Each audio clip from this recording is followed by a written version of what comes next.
My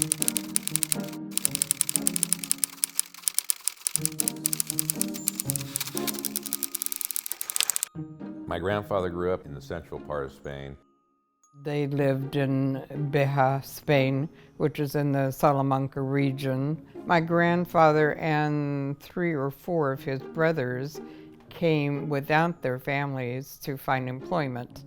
They first established themselves here, and then they were able to afford to bring their families. And they ended up in Standard above Sonora in the lumber mill. I know they were sitting around a campfire. They knew the logging industry was probably going to continue north up to Oregon, and they were looking to do something else. My grandfather and my father and my uncle Julian decided working for somebody else was not really why they came to the United States. These people that lived in Riverbank that worked up there encouraged them to come to Riverbank to start a grocery business. The west side of Riverbank was starting to grow. The downtown Riverbank was on the east side, so it was growing towards Modesto. So they opened up a west side grocery. And those are the days that you work hard and you get rewarded. You seize the opportunity, and they did so. That was the beginning, true beginning of our store in 1931 in March. In fact, that's kind of an amazing story. If you can imagine somebody, it got started actually in the grocery business. Him and his brother, Bob's dad and his brother, decided to open a grocery business. Knew nothing about it, but they were, the pioneer spirit. Eventually, my father bought the business from my grandfather and uncle.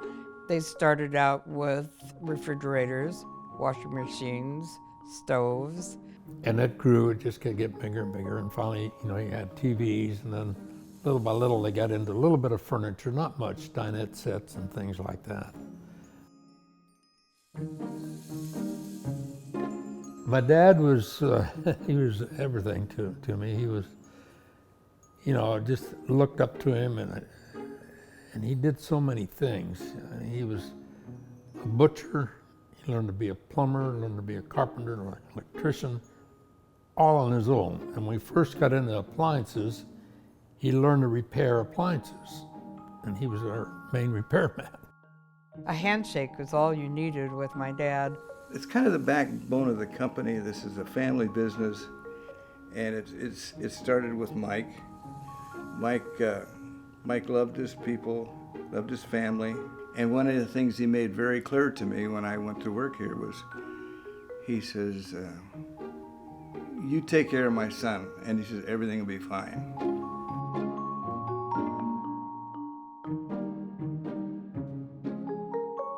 Grandpa wanted Dad to grow up in an environment that was about America. He was a very proud American. He had a horse. He rode down the parades. He was committed to sports at a very early age. Education was important to my father. My father actually spoke Spanish first before he spoke English. Robert went to Oakdale High School in the 50s. He was a basketball player and baseball player.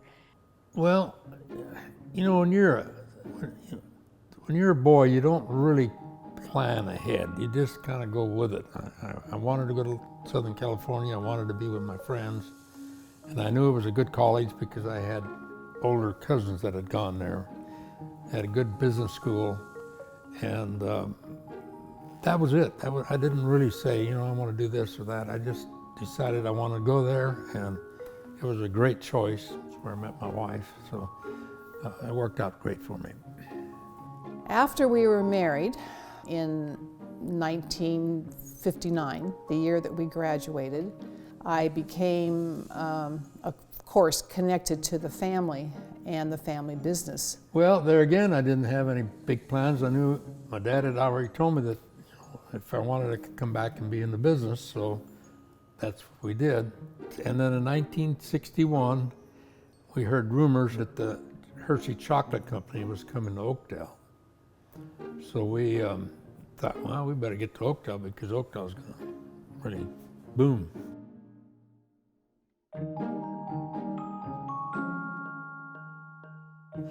Well, it didn't really boom, but it was nice. And we had our second store.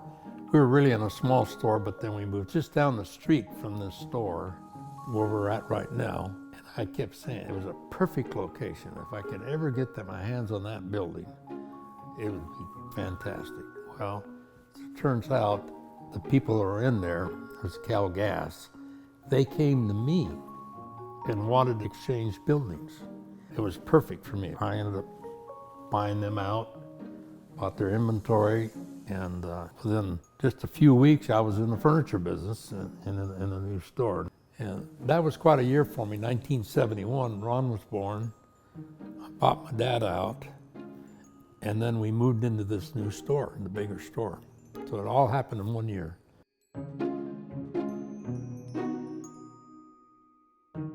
Ron was an only child. We waited 11 years before we started our family. Growing up with mom and dad, there was structure and stability and lots of love. I always enjoyed what they both brought to the table, and it's made who I am. When he went into college, he did decide on a major of business. The business knowledge I learned from my quantitative professor was the thing that I took back to the store the most. One of the things that Ron was different than his dad and I, he thought big. Now, while Bob and I were trying to find a value for a 21-foot refrigerator that we could sell for $7.99, or a recliner that we could sell for $2.99, Ron's thinking was, I want to get into a $10,000 Sub-Zero refrigerator. He was not afraid to make the move.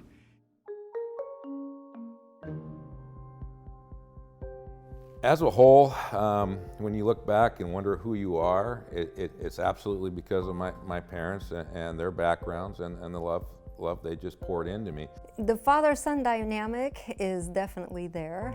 Bob has a big part of this company still at heart, basically, and Ron looks to his dad for advice and guidance, and they're always talking. They have a meeting every morning for breakfast, which is amazing. The fact that they work together and they sit down and have a cup of coffee every day is just amazing, because a lot of people don't do that with their kids anymore. And Bob definitely does that with Ron, and I know that Ron cherishes that. With Ron, there is this legacy, and it's not just the store, it's also his, the family's community impact and what they've done for Oakdale. Going back to when I first met Ron, his grandfather was still alive. And so I remember meeting Mike and having holidays with him, and that's something that I really appreciate, having that experience with him, because it really shows why everybody is the way they are, from Mike, but with Bob, now with Ron, and now with little Robert. It kind of gives, for me, it was able to give the whole picture. The fact that Bordona's is still here and that we're starting to, we no longer have Sears and some of these other big places, it's a true testament to how strong they are as individuals, as a family, the generations they've been here, and also how strong they've been in this community and how important they are to this community. I think they're a really strong staple. Local business is everything, especially for a Chamber of Commerce. Brick and mortar is what keeps communities alive. What keeps sales tax dollars is the biggest thing. Sales tax dollars keeps fire departments and police departments and city services. Bordona has done a great job evolving over the years too. And yes. In our community here, there's all sorts of demographics. And wherever you land inside those demographics, you'll be able to find what you need at Bordona's or through Bordona's, whether it's on the showroom floor or if they have access to it some other way. Bordona's has the ability to get you what you need, no matter what your budget is. I believe that Ron is the way he is because of Bob, and I believe Bob is the way he is because of his father.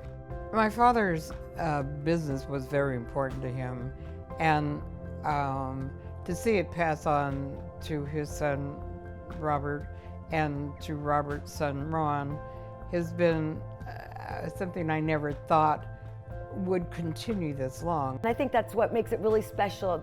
He's very family oriented, and it's very important to Ron to continue that.